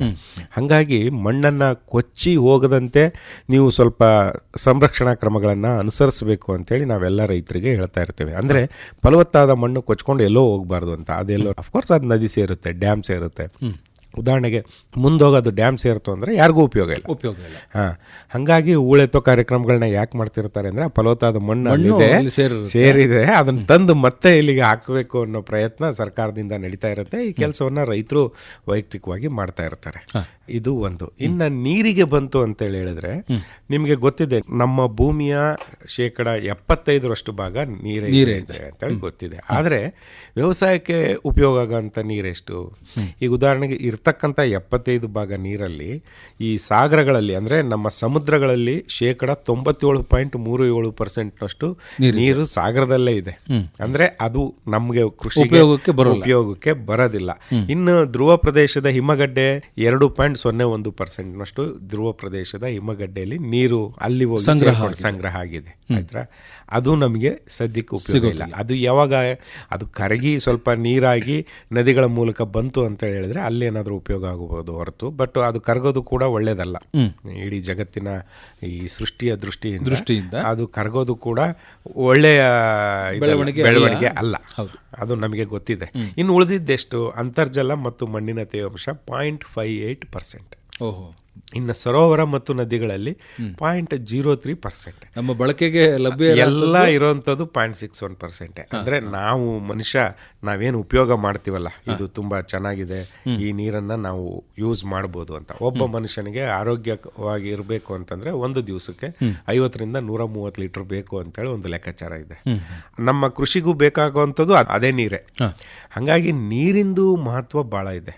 ನೀರನ್ನ ನಾವು ಸಂರಕ್ಷಣೆ ಮಾಡಿ ಸರಿಯಾದ ವಿಧಾನದಲ್ಲಿ ಬಳಸ್ಕೊಳ್ಳಿಲ್ಲ ಅಂತ ಹೇಳಿದ್ರೆ ಮುಂದೆ ಬಹಳ ವಿಪತ್ತನ್ನು ನಾವು ಎದುರಿಸ್ತೇವೆ ಮತ್ತು ಯಾವುದೇ ಬೆಳೆ ತುಂಬಾ ಆರೋಗ್ಯಕರವಾಗಿ ಬೆಳೆಯೋದಕ್ಕೆ ಸಾಧ್ಯನೇ ಇಲ್ಲ. ಹಾಗಾಗಿ ನಾವು ಮಣ್ಣನ್ನು ಕೂಡ ಸಂರಕ್ಷಣೆ ಮಾಡ್ಕೋಬೇಕು, ನೀರನ್ನು ಕೂಡ ಸಂರಕ್ಷಣೆ ಮಾಡಬೇಕು. ಒಂದೇನು ಅಂತಂದ್ರೆ ಮಳೆ ನಮಗೆ ಮೂಲ ಯಾವುದು ನೀರಿಗೆ ಅಂತ ಹೇಳಿದ್ರೆ ಮಳೆ ರೂಪದಲ್ಲಿ ಬರಬೇಕು. ಈಗ ಸುಮಾರು 1 ಎಕರೆ ಪ್ರದೇಶದಲ್ಲಿ 1 ಇಂಚ್ ಮಳೆ ಬಿತ್ತು ಅಂತ ಹೇಳಿದ್ರೆ ಸುಮಾರು 1,00,000 ಲೀಟರ್, 1,400,000 ಲೀಟರ್ ಅಂತೇಳಿ ಒಂದು ಲೆಕ್ಕಾಚಾರ ಇದೆ. ಅಷ್ಟನ್ನ ನಾವು ಸಂಗ್ರಹ ಮಾಡಬಹುದು. ನೀವು ಲೆಕ್ಕ ಹಾಕಿ, 1 ಎಕರೆ ಪ್ರದೇಶದಲ್ಲಿ 1 ಇಂಚ್ ಮಳೆ ಅಷ್ಟೇ, 2.5 ಸೆಂಟಿಮೀಟರ್ ಮಳೆ ಬಿತ್ತು ಅಂತ ಹೇಳಿದ್ರೆ 1,00,000 ಲೀಟರ್ ನೀರು ಸಂಗ್ರಹ ಆಗ್ತದೆ ಅಂತ ಹೇಳಿ. ಈಗ ಉದಾಹರಣೆಗೆ ನಮ್ಮ ಹಾಸನನೇ ತಕೊಂಡ್ರೆ ಸುಮಾರು 6,60,000 ಹೆಕ್ಟೇರ್ ಪ್ರದೇಶ ಭೌಗೋಳಿಕ ಪ್ರದೇಶ ಇದೆ. ಜೊತೆಗೆ ಒಂದು ಸಿಟಿ ಜಾಗ ಬಿಟ್ಟುಬಿಡೋಣ ಬೇಕಾದ್ರೆ. ಇನ್ನು ಮಿಕ್ಕಿದ್ದು ನಾವು ಬೆಳೆ ಬೆಳೀತಕ್ಕಂಥ ಪ್ರದೇಶ 4,90,000, ಅರೌಂಡ್ ಒಂದು 5 ಲಕ್ಷ ಹೆಕ್ಟರ್ ಅಂತೇಳಿ ಇಟ್ಕೊಂಡ್ರು ಸಹಿತ 12.5 ಲಕ್ಷ ಎಕರೆ, 12.5 ಲಕ್ಷ ಎಕರೆ ಮತ್ತೆ 1,400,000 1 ಎಕರೆ ಪ್ರದೇಶ. ಅದು ಎಷ್ಟು? 1 ಇಂಚ್ ನೀರಿಗೆ ಅಂದ್ರೆ 2.5 ಸೆಂಟಿಮೀಟರ್ ನೀರಿಗೆ, ಇಷ್ಟು ನೀರಿಗೆ. ನಮ್ಮಲ್ಲಿ ವಾರ್ಷಿಕ ಸರಾಸರಿ ಮಳೆ ಆಗೋದೆಷ್ಟು? 1413 ಮಿಲಿಮೀಟರ್, ಅಲ್ಲಿಗೆ 141 ಸೆಂಟಿಮೀಟರ್ ಮಳೆ ಆಗುತ್ತೆ. ಅಷ್ಟು ಪಟ್ಟು ನೀರನ್ನ ನಮಗೆ ಮಳೆ ನೀಡ್ತಾ ಇದೆ ಅಂತ ನಮ್ಮ ಹಾಸನ ಜಿಲ್ಲೆಗೆ ಮಳೆಯ ರೂಪದಲ್ಲಿ ನಮಗೆ ಅಷ್ಟು ಪ್ರಮಾಣದ ನೀರು ಸಂಗ್ರಹ ಆಗ್ತಾ ಇದೆ. ಈ ಸಂಗ್ರಹ ಆದಂಥ ನೀರನ್ನ ನಾವು ಬಹಳ ನಮ್ಮ ಅಗತ್ಯಕ್ಕೆ ತಕ್ಕಂತೆ ಬೇಕಾದಂತೆ ಅಂದ್ರೆ ಎಲ್ರಿಗೂ ಅನುಕೂಲ ಆಗೋ ರೀತಿನಲ್ಲಿ ನಾವು ಅದನ್ನ ಬಳಸ್ಕೋಬೇಕು. ಒಂದೊಂದು ಬೆಳೆಗೆ ಒಂದೊಂದು ರೀತಿಯ ರಿಕ್ವೈರ್ಮೆಂಟ್ ಇರುತ್ತೆ. ಈಗ ಉದಾಹರಣೆಗೆ 1 kg ಭತ್ತ ತಯಾರಾಗಬೇಕು ಅಂದ್ರೆ 12,500 ಲೀಟರ್ ನೀರು ಬೇಕಾಗ್ತದೆ. ಇದು ಏನನ್ನ ಸೂಚಿಸುತ್ತೆ ಅಂತ ಹೇಳಿದ್ರೆ ನಾವು ನಮ್ಮಲ್ಲಿ ಲಭ್ಯ ಇರತಕ್ಕಂಥ ನೀರನ್ನ ಬಹಳ ಜತನವಾಗಿ ಕಾಪಾಡಿಕೊಂಡು ಅದನ್ನ ನಾವು ಬಳಸಬೇಕು ಅಂತೇಳಿ ಅಂತ. ಒಂದು ಕೋಳಿ ತನ್ನ ಇಡೀ ಜೀವಿತಾವಧಿಯೊಳಗೆ 450 ಲೀಟರ್ನ ಬಳಸುತ್ತೆ ನೀರನ್ನ, ಸ್ವಚ್ಛತೆ ಮತ್ತೆ ಕುಡಿಯೋದು ಎಲ್ಲದು ಸೇರಿ. ಅದು ಅದಕ್ಕಿಂತ ಜಾಸ್ತಿ ಪ್ರಮಾಣದಲ್ಲಿ ದವಸ ಧಾನ್ಯ ತಿಂದಿರುತ್ತೆ. ಆಕ್ಚುಲಿ ಒಂದು ಎಮ್ಮೆ 1 ಲೀಟರ್ ಹಾಲನ್ನ ಕೊಡಬೇಕು ಅಂದ್ರೆ 4 ಲೀಟರ್ ನೀರನ್ನು ಕುಡಿಬೇಕು. ಈ ಲೆಕ್ಕಾಚಾರ ಯಾಕೆ ಹೇಳ್ತಾ ಇದ್ದೀನಿ ಅಂತ ಹೇಳಿದ್ರೆ ಇಷ್ಟಕ್ಕೆಲ್ಲ ನಮಗೆ ನೀರು ಬೇಕಾಗುತ್ತೆ. ನಮಗೆ ಬೇಕು, ವೈಯಕ್ತಿಕವಾಗಿ ಹೇಳಿದೆ ನಾನು, 50 ರಿಂದ 130 ಲೀಟರ್ ಬೇಕಾಗ್ತದೆ ಅಂತೇಳಿ ಅಂತ. ಜೊತೆಗೆ ನಮ್ಮೆಲ್ಲ ಬೆಳೆಗಳಿಗೆ ಬೇಕು, ಜೊತೆಗೆ ನಮ್ಮ ಜಾನುವಾರುಗಳಿಗೆ ಬೇಕು, ಪ್ರಾಣಿ ಪಕ್ಷಿಗಳಿಗೆ ಬೇಕು. ಈ ನೀರನ್ನ ನಾವು ಸಂರಕ್ಷಣೆ ಮಾಡಿ ಇಟ್ಕೊಳ್ಳಿಲ್ಲ ಅಂತೇಳಿ ಹೇಳಿದ್ರೆ ಹೇಗೆ ನಡೆಯೋದಕ್ಕೆ ಸಾಧ್ಯ ಜಗತ್ತು? ಹಂಗಾಗಿ ಈ ಸಂರಕ್ಷಣೆ ಅನ್ನುವಂಥದ್ದು ಬಹಳ ಬೇಕಾಗುತ್ತೆ, ಮಾಡಲೇಬೇಕು. ಈ ಮಣ್ಣು ಮತ್ತೆ ನೀರಿನ ಸಂರಕ್ಷಣೆಗೆ ಜಲಾನಯನ ಕಾರ್ಯಕ್ರಮಗಳು ಹೇಗೆ ಪೂರಕವಾಗಿರುತ್ತಾರೆ? ಜಲಾನಯನ ಕಾರ್ಯಕ್ರಮಗಳು ಅಂತ ಅಂದ್ರೆ ಏನು? ಓಕೆ, ಈಗ ಒಂದು ಮಳೆ ಬೀಳ್ತದೆ, ಯಾವುದೇ ಒಂದು ಪ್ರದೇಶದಲ್ಲಿ ಮಳೆ ಬೀಳುತ್ತೆ. ಈಗ ಪ್ರಮುಖವಾಗಿ ಈಗ ಗುಡ್ಡ ಪ್ರದೇಶಗಳಿದ್ದಾವೆ, ಫಸ್ಟ್ ಮಳೆ ಅಲ್ಲಿಗೆ ಬೀಳ್ತದೆ ಅಂತ ಇಟ್ಕೊಳ್ಳೋಣ. ಅದು ಮುಂದೆ ಏನಾಗುತ್ತೆ? ಸಣ್ಣ ಕೊರಕಲಾಗಿ ಬರುತ್ತೆ, ಸಣ್ಣ ಕೊರಕಲಾಗಿ ಮುಂದೆ ಹಳ್ಳ ಆಗುತ್ತೆ, ನದಿ ಆಗುತ್ತೆ. ಈ ಕೊರಕಲು ಮತ್ತು ಈ ಕೊಳ್ಳಗಳಿಂದ ಹಳ್ಳಗಳಿಂದ ಬಂದಂತ ನೀರು ಯಾವುದೋ ಒಂದು ಕೆರೆಗೋ ಅಥವಾ ನದಿಗೋ ಸೇರುತ್ತೆ ಅಂತೇಳಿ ಒಂದು ಇಮ್ಯಾಜಿನೇಷನ್ ಮಾಡ್ಕೊಳ್ಳೋಣ. ಹೆಂಗೆ ಬರ್ತದೆ? ಅದು ಬೇರೆ ಬೇರೆ ಇದರಲ್ಲಿ ಬಂದು ಒಂದು ಬಿಂದುವಿಗೆ ಬಂದು ಆ ಬಿಂದುವಿನ ಮುಖಾಂತರ ಒಂದು ನದಿಗೋ ಕೆರೆಗೋ ಸೇರ್ತವೆ. ಅಲ್ವಾ? ಈ ಹರಿದು ಬರ್ತಕ್ಕಂಥ ಒಟ್ಟಾರೆ ಪ್ರದೇಶ ಪ್ರದೇಶವನ್ನ ನಾವು ಜಲಾನಯನ ಪ್ರದೇಶ ಅಂತೇಳಿ ಕರಿತೇವೆ. ಮಳೆ ಬಿದ್ದು ಅದು ಎಲ್ಲಿವರೆಗೂ ಹರಿಯುತ್ತೋ ಅದನ್ನ ಜಲಾನಯನ ಪ್ರದೇಶ. ಅದು ಬಂದು ಯಾವ್ದೋ ಒಂದು ಜಾಗವನ್ನ ಸೇರಲೇಬೇಕು. ಕೆರೆ ಸೇರ್ಬೇಕು, ಇಲ್ಲ ದೊಡ್ಡ ಹಳ್ಳ ಸೇರ್ಬೇಕು, ಅಥವಾ ಒಂದು ನದಿಯನ್ನ ಸೇರ್ಬೇಕು. ಈ ಒಟ್ಟಾರೆ ಪ್ರದೇಶ ಏನಿದೆ ಅದನ್ನ ನಾವು ಜಲಾನಯನ ಪ್ರದೇಶ ಅಂತೇಳಿ ಹೇಳ್ತೇವೆ. ಈ ವಾರ್ತೆಯಲ್ಲಿ ಅಲ್ಲೆಲ್ಲ ನಮ್ಮ ರೈತರು ಕೇಳ್ತಾ ಇರ್ತಾರೆ, ಕಾವೇರಿ ಜಲಾನಯನ ಪ್ರದೇಶದಲ್ಲಿ ಅತಿ ಹೆಚ್ಚು ಮಳೆ ಸಂಭವಿಸುವ ಸಾಧ್ಯತೆ ಇದೆ ಅಂತೇಳಿ ಮಾತಾಡ್ತಾ ಇರ್ತಾರೆ. ಇದರ ಅರ್ಥ ಏನು ಅಂದ್ರೆ, ಕಾವೇರಿ ನದಿ ಹರಿದು ಬರ್ತಕ್ಕಂಥ ಬೇರೆ ಬೇರೆ ನದಿಗಳು, ಉಪನದಿಗಳು, ಹಳ್ಳಗಳು, ಕೊಳ್ಳಗಳು ಏನಿದ್ದಾವೆ ಆ ಪ್ರದೇಶ ಎಷ್ಟಿದೆ ಅಷ್ಟೆಲ್ಲ ಪ್ರದೇಶವನ್ನ ನಾವು ಕಾವೇರಿ ಜಲಾನಯನ ಪ್ರದೇಶ ಅಂತೇಳಿ ಕರಿತೇವೆ. ಬೇಸಿನ್ ಅಂತೇಳಿ ನಮ್ಮ ಕರ್ನಾಟಕಕ್ಕೆ ಎರಡೇ ಬೇಸಿನ್, ಒಂದು ಕಾವೇರಿ ಬೇಸಿನ್, ಮತ್ತೊಂದು ಕೃಷ್ಣ ಬೇಸಿನ್. ಉತ್ತರಕ್ಕೆ ಹೋಯ್ತು ಅಂತ ಹೇಳಿದ್ರೆ ಕೃಷ್ಣ ಬೇಸಿನ್. ನೀವು ಯಾವುದೇ ನದಿ ಬರಲಿ ಉತ್ತರದಲ್ಲಿ, ಘಟಪ್ರಭಾ, ಮಲಪ್ರಭಾ, ತುಂಗಭದ್ರಾ ಆಗಿರ್ಬೋದು, ಭೀಮಾ ನದಿ ಆಗಿರ್ಬೋದು, ದೋಣಿ ನದಿ ಆಗಿರ್ಬೋದು, ಹಲವಾರು ನದಿಗಳು ಉತ್ತರ ಕರ್ನಾಟಕದಲ್ಲಿ ಹರಿತವೆ. ಅಲ್ಟಿಮೇಟ್ಲಿ ಎಲ್ಲಿ ಕೊನೆಗೆ ನಮಗೆ ಕೃಷ್ಣ ನದಿಯನ್ನೇ ಸೇರ್ತವೆ. ಅದೇ ರೀತಿ ಇಲ್ಲೂ ಕೂಡ ಅಷ್ಟೇ, ಹಾರಂಗಿ ನದಿ ಆಗಿರ್ಬೋದು, ಕಬಿನಿ ನದಿ ಆಗಿರ್ಬೋದು, ಹೇಮಾವತಿ ನದಿ ಆಗಿರ್ಬೋದು, ಎಲ್ಲ ನದಿಗಳು ಕೊನೆಗೆ ಕಾವೇರಿ ನದಿಯನ್ನ ಸೇರ್ತಕ್ಕಂಥ ನೈಸರ್ಗಿಕ ವ್ಯವಸ್ಥೆ ಇದೆ. ಇದೇನು ನಾವು ಮಾಡಿದಂತಲ್ಲ. ಹಾಗಾಗಿ ಈ ಎರಡು ಬೇಸಿನ್ನ ನಾವು ಚೆನ್ನಾಗಿ ಕಾಪಾಡ್ಕೋಬೇಕು ಅನ್ನೋದು ಉಂಟು. ನಾವು ಒಟ್ಟಾರೆ ಈ ಪ್ರದೇಶವನ್ನ ಜಲಾನಯನ ಪ್ರದೇಶ ಅಂತೇಳಿ ಅಂತೇವೆ. ಈ ಜಲಾನಯನ ಪ್ರದೇಶದಲ್ಲಿ ನಡೀತಕ್ಕಂಥ ಜಲಾನಯನ ಕಾರ್ಯಕ್ರಮಗಳು ಏನ್ ಸರ್? ಹಾಗಂತ ಅಂದ್ರೆ ಏನೆಲ್ಲ ಚಟುವಟಿಕೆಗಳು ಅಲ್ಲಿ ನಡೆಯುತ್ತೆ? ಈ ಮಣ್ಣು ಮತ್ತು ನೀರಿನ ಸಂರಕ್ಷಣೆಯನ್ನ ನಾವು ಬೇರೆ ಬೇರೆ ಸ್ಟ್ರಕ್ಚರ್ಗಳ ಮುಖಾಂತರ ಅಥವಾ ಬೇರೆ ಬೇರೆ ಕಾರ್ಯಕ್ರಮಗಳ ಮುಖಾಂತರ ನಾವು ಮಾಡ್ತಾ ಇರ್ತೇವೆ. ಓಕೆ, ಈಗ ಒಂದು ಪ್ರದೇಶದಲ್ಲಿ ನೀರು ಹರಿದು ಬರ್ತಾ ಇದೆ ಅಂತ ಹೇಳಿದ್ರೆ ಜಲಾನಯನ ಪ್ರದೇಶದಲ್ಲಿ, ಆ ಜಲಾನಯನ ಪ್ರದೇಶವನ್ನ ನಾವು 3 ಭಾಗಗಳಾಗಿ ವಿಂಗಡಿಸ್ಬೋದು. ಯಾಕೆ ಅಂತ ಹೇಳಿದ್ರೆ ಅಲ್ಲಿ ಸಾಗುವಳಿಗೆ ಇರತಕ್ಕಂಥ ಭೂಮಿ ಇರ್ತದೆ, ಸಾಗುವಳಿಗೆ ಇಲ್ದಲೇ ಇರತಕ್ಕಂಥ ಭೂಮಿಯನ್ನು ಕೂಡ ಅಲ್ಲಿರುತ್ತೆ. ಜೊತೆಗೆ ನಮಗೆ ಹರಿದು ಬರ್ತದಲ್ಲ ಕೊಳ್ಳ, ಅದು ಜಲವಾಹಿನಿ ಅಂತೇಳಿ ಕರಿತೀವಿ ನಾವು. ಆ ಜಲವಾಹಿನಿಯ ಪ್ರದೇಶ ಕೂಡ ಇರುತ್ತೆ. ಹರಿದು ಬರ್ತಕ್ಕಂಥ ಕೊಳ್ಳದ ಪ್ರದೇಶ, ಹಳ್ಳದ ಪ್ರದೇಶ ಇದೇನಿರ್ತದೆ, ಇದು 3 ಭಾಗ. ಸಾಗುವಳಿಗೆ ಯೋಗ್ಯ ಇರತಕ್ಕಂಥ ಭೂಮಿ, ಸಾಗುವಳಿಗೆ ಯೋಗ್ಯವಲ್ಲದ ಭೂಮಿ, ಜೊತೆಗೆ ನಮ್ಮ ಜಲವಾಹಿನಿ ಅಂದ್ರೆ ಅದು ಹರಿದು ಬರ್ತಕ್ಕಂಥ ಹಳ್ಳ ಅಥವಾ ಕೊಳ್ಳ ಅಂತೇಳಿ ಹೇಳ್ಬೋದು. ಈಗ ಒಂದೊಂದಕ್ಕೆ ಒಂದೊಂದು ರೀತಿಯ ಉಪಚಾರಗಳನ್ನ ನಾವು ಮಾಡ್ತೇವೆ. ಅಂದ್ರೆ ಈಗ ಸಾಗುವಳಿ ಭೂಮಿಗೆ ಒಂದು ರೀತಿಯ ಉಪಚಾರ, ಸಾಗುವಳಿಗೆ ಯೋಗ್ಯವಲ್ಲದ ಭೂಮಿಗೆ ಮತ್ತೊಂದು ರೀತಿಯ ಉಪಚಾರ, ಜಲವಾಹಿನಿಗೆ ಮತ್ತೆ ಒಂದು ರೀತಿಯ ಉಪಚಾರ. ಜಲವಾಹಿನಿಯನ್ನ ಮತ್ತೆ ನಾವು 3 ಭಾಗಗಳಾಗಿ ಮಾಡ್ಕೋತೇವೆ. ಒಂದು ಮೇಲು ಸ್ತರ, ಮಧ್ಯಮ ಸ್ತರ ಮತ್ತು ಕೆಳ ಸ್ತರ. ಈ 3 ಸ್ತರಗಳನ್ನ ಮಾಡಿಕೊಂಡು, ಸೊ ಅಲ್ಲಿಗೆ 3 ಭಾಗ, ಜಲವಾಹಿನಿ ಒಳಗೆ ಮತ್ತೆ 3 ಭಾಗ, ಮೇಲ್ಸ್ತರ, ಮಧ್ಯಮ ಸ್ತರ ಮತ್ತು ಕೆಳಸ್ತರ. ಈಗ ಉದಾಹರಣೆಗೆ ಸಾಗುವಳಿ ಭೂಮಿಗೆ ಏನೆಲ್ಲ ಉಪಚಾರಗಳನ್ನ ನಾವು ಮಾಡ್ಬೋದು ಅಂತ ಹೇಳಿದ್ರೆ, ನಾವು ಸಮಪಾತಳಿ ಬದುಗಳನ್ನ ಮಾಡ್ಬೋದು, ಕಾಂಟೂರ್ ಬಂಡ್ಸ್ ಅಂತೇಳಿ ಮಾಡೋದಕ್ಕೆ ಅವಕಾಶ ಇದೆ. ನೀರು ದಾರಿಗಳನ್ನ ಮಾಡ್ಬೋದು, ಜಿಂಕ್ ಟೆರೇಸಿಂಗ್, ಗ್ರೇಡೆಡ್ ಬಂಡ್, ಆಮೇಲೆ ಕೃಷಿ ಹೊಂಡಗಳು, ಈ ತರದನ್ನೆಲ್ಲ ನಾವು ಸಾಗುವಳಿಗೆ ಲಭ್ಯ ಇರತಕ್ಕಂಥ ಭೂಮಿಯಲ್ಲಿ ಮಾಡ್ಬೋದು. ಇನ್ನ ಸಾಗುವಳಿಗೆ ಯೋಗ್ಯವಲ್ಲದ ಭೂಮಿಗೆ ನಾವೇನು ಮಾಡ್ಬೋದು ಅಂತೇಳಿ ಅಂತ, ಅಲ್ಲಿ ತಿರುವುಗಾಲುವೆಗಳನ್ನು ಮಾಡ್ಬೋದು, ಸಸ್ಯಶೋಧಕ ಪಟ್ಟಿಗಳನ್ನು ಮಾಡ್ಬೋದು, ಹುಲ್ಲು ಎಪ್ಪಿನ ನೀರು ಜಾರು ಬಂಡೆಗಳನ್ನು ಮಾಡ್ಬೋದು, ಗುಂಡು ಕಲ್ಲುಗಳ ನೀರು ಜಾರು ಬಂಡೆಯನ್ನು ಮಾಡ್ಬೋದು, ಆಮೇಲೆ ಕಂಟಿ ತಡೆಯನ್ನ ಮಾಡ್ಬೋದು, ಗುಂಡು ಕಲ್ಲು ತಡೆಯನ್ನ ಮಾಡ್ಬೋದು, ರಬ್ಬಲ್ ಚೆಕ್ ಮಾಡ್ಬೋದು, ಸಂಕನ್ ಪಾಂಡ್ ಮಾಡ್ಬೋದು, ನಾಲಾ ರಿವಿಟ್ಮೆಂಟ್ ಮಾಡ್ಬೋದು. ಇದು ನಾವು ಸಾಗುವಳಿಗೆ ಯೋಗ್ಯವಲ್ಲದ ಜಮೀನಿಗೆ ಮಾಡತಕ್ಕಂಥ ಉಪಚಾರಗಳು. ಇನ್ನ ಜಲವಾಹಿನಿಗೆ ಬಂತು ಅಂತ ಹೇಳಿದ್ರೆ, ಜಲವಾಹಿನಿಯಲ್ಲಿ ನಾವು ಈ ಮಿನಿ ಪರ್ಕುಲೇಷನ್ ಟ್ಯಾಂಕ್ ಮಾಡಬಹುದು, ಜಲ ಮರುಪೂರ್ಣ ಗುಂಡಿಗಳನ್ನ ಮಾಡಬಹುದು, ಡಗ್ಔಟ್ ಪಾಂಡ್ಗಳನ್ನ ಮಾಡಬಹುದು, LRS ಅಂತೇಳಿ ಹೇಳ್ತೀವಿ, ಲ್ಯಾಂಡ್ ರಿವೈನ್ ರಿಕ್ಲಮೇಷನ್ ಸ್ಟ್ರಕ್ಚರ್ ಅಂತೇಳಿ, ಅಂದ್ರೆ ಒಣಕಲ್ಲಿನ ಕೊಳ್ಳ. ಇನ್ನ RRS ಅಂತೇಳಿ ಹೇಳ್ತೀವಿ, ರಿವೈನ್ ರಿಕ್ಲಮೇಷನ್ ಸ್ಟ್ರಕ್ಚರ್ ಅಂತೇಳಿ, ಅದರದ್ದು ಕೊಳ್ಳ ಸುಧಾರಣೆ ರಚನೆ ಅದು ಆಕ್ಚುಲಿ. ಇನ್ನು ಮಿಕ್ಕಿದ್ದು ಕೆಲವೊಂದು ಬಹಳಷ್ಟು ಪ್ರಚಲಿತದಲ್ಲಿ ಇರತಕ್ಕಂಥ ತಡೆಯಣೆ, ಚೆಕ್ ಡ್ಯಾಮ್ ಅಂತೇಳಿ. ಈ ಚೆಕ್ ಡ್ಯಾಮ್ ಬಗ್ಗೆ ಎಲ್ರಿಗೂ ಗೊತ್ತಿದೆ. ಆಮೇಲೆ ಕಿಂಡಿ ತಡೆಯಣೆಗಳನ್ನ ಮಾಡಬಹುದು, ವೆಂಟೆಡ್ ಚೆಕ್ ಡ್ಯಾಮ್ಸ್ ಅಂತೇಳಿ, ಅಂದ್ರೆ ಎಲ್ಲಿ ಮಳೆ ಅತಿ ಹೆಚ್ಚು ಬರ್ತದೆ ಅಲ್ಲಿ, ಉದಾಹರಣೆಗೆ ನಮ್ಮ ಸಕಲೇಶ್ಪುರದಂಥ ಜಾಗದಲ್ಲಿ, ಆಲೂರಿನ ಕೆಲವು ಭಾಗದಲ್ಲಿ, ಅಥವಾ ನಮ್ಮ ಅರ್ಕಲ್ಗೂಡಿನ ಕೆಲವು ಭಾಗದಲ್ಲಿ ನಾವು ವೆಂಟೆಡ್ ಡ್ಯಾಮ್ಸ್ಗಳನ್ನ ಮಾಡೋದು ಅವಕಾಶ ಇದೆ. ಇನ್ನು ನಾಲಾಬದು, ಈ ತರದ್ದು ಗಳನ್ನ ನಾವು ಮಾಡೋದಕ್ಕೆ ಅವಕಾಶ ಇದೆ. ಈ ಎಲ್ಲ ಉಪಚಾರಗಳನ್ನ ಯಾಕೆ ಮಾಡ್ತೇವೆ ಅಂತ ಹೇಳಿದ್ರೆ, ಅಲ್ಲಿಯ ಮಣ್ಣು ಸಂರಕ್ಷಣೆ ಆಗಬೇಕು, ಅಲ್ಲಿ ಬೀಳ್ತಕ್ಕಂಥ ನೀರಿನ ಸಂರಕ್ಷಣೆ ಆಗಬೇಕು. ಎರಡೂ ಉದ್ದೇಶದಿಂದ ಜಲಾನಯನ ಕಾರ್ಯಕ್ರಮಗಳನ್ನ ಮಾಡ್ತೇವೆ. ಈ ಸಾಗುವಳಿ ಜಮೀನಿನಲ್ಲಿ ಏನೆಲ್ಲ ಉಪಚಾರವನ್ನು ಮಾಡಲಿಕ್ಕೆ ಸಾಧ್ಯತೆ ಇದೆ, ಅದನ್ನು ಮಾಡುವ ಕ್ರಮಗಳು ಹೇಗೆ, ಅದರ ಬಗ್ಗೆ ತಿಳಿಸ್ಕೊಡಿ. ಓಕೆ, ಈಗ ನಾನು ನಿಮಗೆ ಹೇಳಿದೆ ಸಾಗುವಳಿ ಜಮೀನಿನಲ್ಲಿ ಏನೆಲ್ಲ ಉಪಚಾರಗಳನ್ನು ಮಾಡಬಹುದು ಅಂತೇಳಿ ಈಗಾಗಲೇ ತಿಳಿಸಿದ್ದೇನೆ. ಇದರ ಜೊತೆಗೆ ರೈತರು ಕೂಡ ಏನು ಮಾಡ್ಕೋಬೇಕು ಅಂತೇಳಿ ಸ್ವಲ್ಪ ನಾನು ಹೇಳೋದಕ್ಕೆ ಇಷ್ಟಪಡ್ತೇನೆ. ಇವತ್ತಿನಲ್ಲಿ ನಾವು ಮಾಗಿ ಉಳುಮೆ ಮಾಡ್ರಿ ಅಂತೇಳಿ ಹೇಳ್ತಾ ಇರ್ತೇವೆ. ಬಹಳಷ್ಟು ಸಲ ಈ ಬಗ್ಗೆ ಬಹಳ ಚರ್ಚೆ ಆಗಿದೆ. ಇತ್ತೀಚಿನ ದಿನಗಳಲ್ಲಿ ಇದನ್ನು ಮತ್ತೆ ನಾವು ಯಾಕೆ ಹೆಚ್ಚು ವ್ಯಾಪಕವಾಗಿ ಹೇಳ್ತಾ ಇದ್ದೇವೆ ಅಂತೇಳಿ ಹೇಳಿದ್ರೆ, ನಿಮಗೆ ಗೊತ್ತಿದೆ ಮತ್ತು ಭಾಳಷ್ಟು ಜನ ರೈತರಿಗೆ ಗೊತ್ತಿದೆ, ನಮ್ಮ ಜಿಲ್ಲೆಯಲ್ಲಿ ಮುಸ್ಕಿನ ಜೋಳ ಬೆಳೆಯಲ್ಲಿ ಬಿಳಿಸುಳಿ ರೋಗದ ಬಾಧೆ ಅತಿ ಹೆಚ್ಚು ಕಂಡು ಬರ್ತಾ ಇದೆ. ಈ ಬಿಳಿಸುಳಿ ರೋಗವನ್ನು ಹರಡ್ತಕ್ಕಂಥ ಶಿಲೀಂಧ್ರ ಏನಿದೆ, ಪೆರನೋಸ್ಪೋರಸ್ ಹೊರ್ಗಾಯ್, ಇದು ಮಣ್ಣಿನ ಮುಖಾಂತರನೂ ಕೂಡ ಹರಡುತ್ತೆ. ಹಾಗಾಗಿ ಈ ಮಣ್ಣಿನ ಮುಖಾಂತರ ಹರಡೋ ಚಾನ್ಸಸ್ ಜಾಸ್ತಿ ಇರೋದ್ರಿಂದ ನಾವು ಮಾಗಿ ಉಳುಮೆಯನ್ನು ಕಡ್ಡಾಯವಾಗಿ ಮಾಡಬೇಕು ಅಂತೇಳಿ ಅಂತ.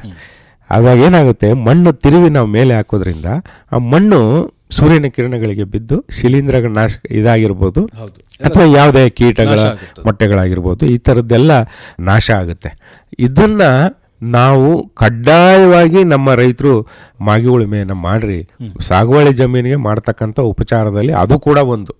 ಬೇರೆ ಬೇರೆ ಉಪಚಾರಗಳಿದ್ದಾವೆ, ಇಲ್ಲ ಅಂತೇಳಿ ಹೇಳ್ತಾ ಇಲ್ಲ ನಾನು. ಆದರೆ ನಮ್ಮ ರೈತರು ಮಾಗಿ ಉಳುಮೆಯನ್ನು ಕಡ್ಡಾಯವಾಗಿ ಮಾಡಬೇಕು ಅಂತೇಳಿ ಕೇಳ್ಕೊತಾ ಇದ್ದೇನೆ. ನಾವು ಇನ್ನೊಂದು ಯಾವುದು ಹೇಳ್ತೀವಿ ಅಂತ ಹೇಳಿದ್ರೆ, ಪ್ರತಿ 10 ಅಡಿಗೊಂದು ಒಂದು ದೋಣಿ ಸಾಲು ತೆಗೀರಿ ಅಂತೇಳಿ ಹೇಳ್ತಾ ಇದ್ದೇವೆ.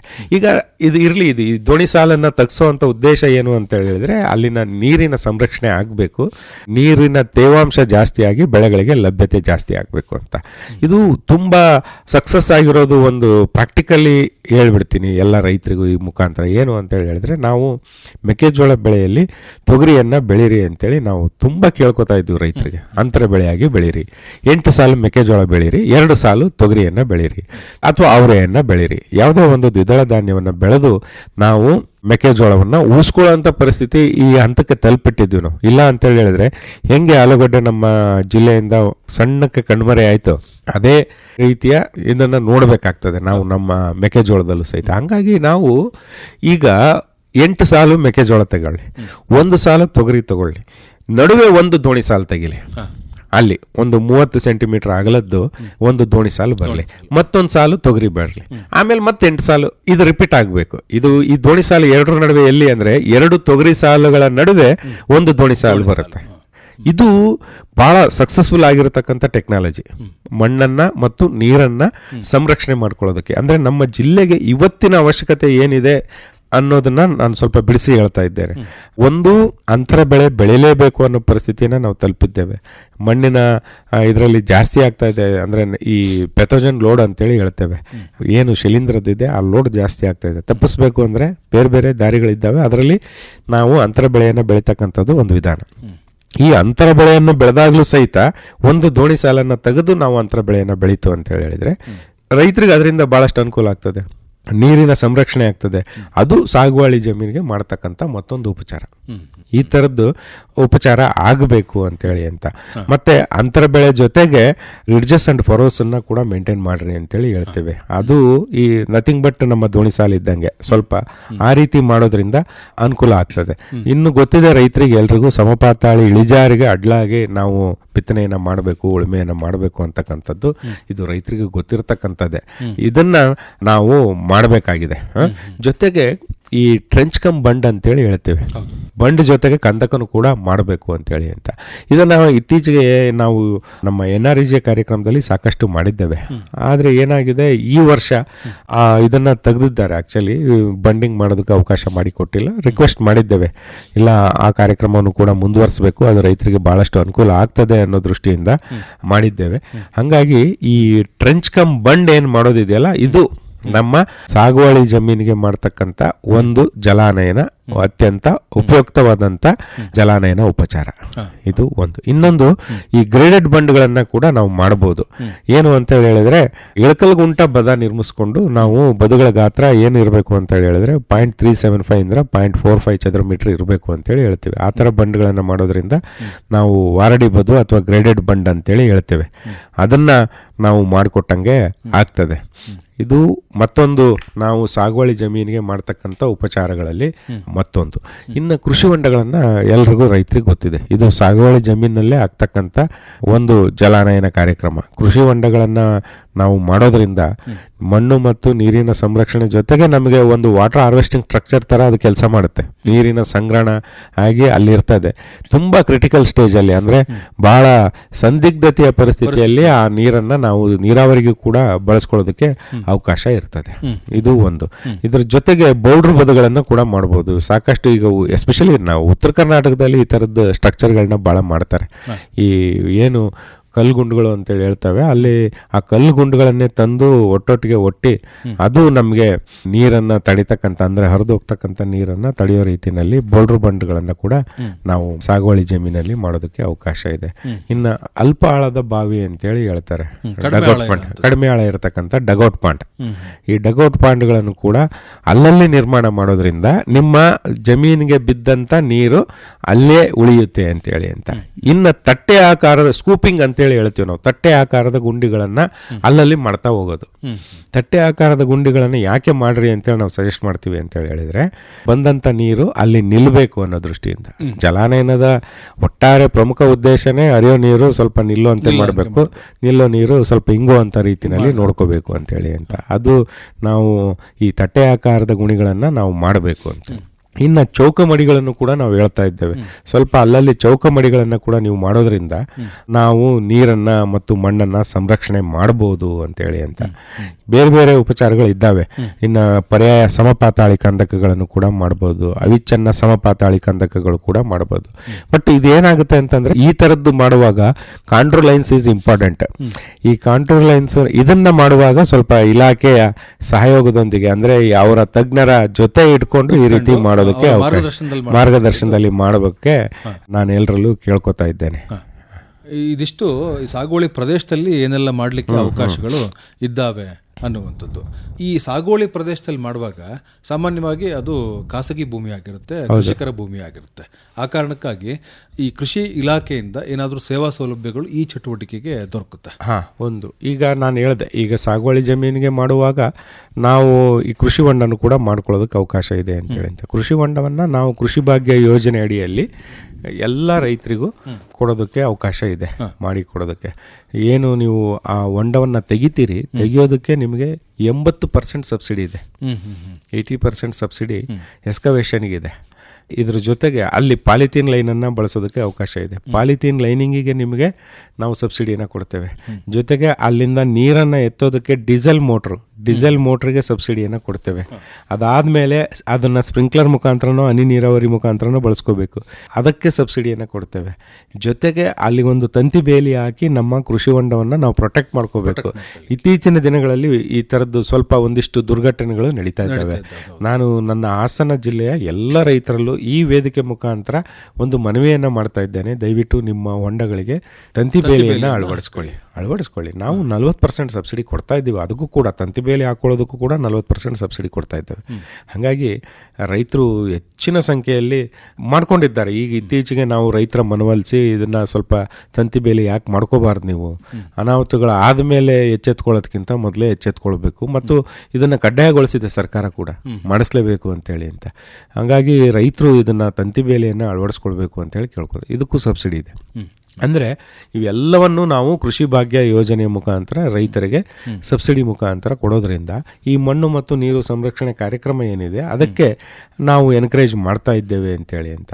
ಅವಾಗಲೇ ಹೇಳಿದೆ, ಟ್ರೆಂಚ್ ಕಮ್ ಬಂಡ್ ಅಂತೇಳಿ ಹೇಳಿದೆ ನಾನು, ಕಂದಕದೊಂದಿಗೆ ಬದ್ದು. ಅದು ಸ್ವಲ್ಪ ಈಗ NREGನಲ್ಲಿ ಸ್ವಲ್ಪ ಮತ್ತೊಂದು ರಿಕ್ವೆಸ್ಟ್ ಮಾಡಿದ್ದೇವೆ.